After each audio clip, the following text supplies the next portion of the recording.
Hi friends, இன்ஸ்டண்ட்டாக எப்படி ரசம் பண்ணுறதுன்னு பார்க்கலாம். நான் ஃபஸ்ட்டு ஆட் பண்ணிருக்கிறது ஒரு மிக்ஸி ஜார் எடுத்துட்டுருக்கேன். கொஞ்சம் புளி, கொஞ்சம் கட் பண்ண தக்காளி, 1 டீஸ்பூன் மிளகு, 1 டீஸ்பூன் ஜீரகம், ஒரு 5லேருந்து 6 பூண்டு பல். இவ்வளோதாங்க. இது கொஞ்சம் ஸ்மூத் பேஸ்ட்டாக அரைச்சின்னு வந்துடலாம்.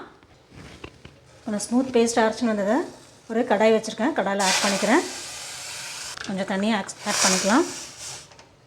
கொஞ்சம் சாம்பார் பொடி, ரசப்பொடி எதுவுமே ஆட் பண்ணிக்கலாம். கொஞ்சம் உப்பு. இப்போ நல்லா கொதிக்கட்டும். இதுக்கு பருப்பே தேவையில்லை. ரசம் நல்லா கொதிச்சிடுச்சு. இந்த பச்சை வாசனை போயிடுச்சு. நம்ம இன்னும் கொஞ்சம் தண்ணி ஆட் பண்ணிக்கலாம். ஃப்ரெஷ்ஷாக கட் பண்ண கொத்தமல்லி. ரசம் நல்லா கொதிச்சிடுச்சு, ரெடி ஆகிடுச்சு. இப்போ ஒரு தடுக்கா பேன் வைக்கிறேன்.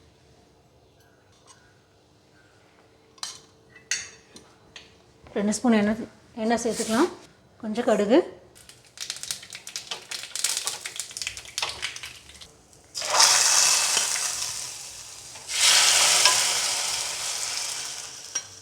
இன்ஸ்டன்ட் 5 minutes ரசம் ரெடி. பருப்பு தேவையில்லை. It's very helpful for bachelors and beginners. நீங்களும் ட்ரை பண்ணி பாருங்கள் ஃப்ரெண்ட்ஸ். Thank you friends.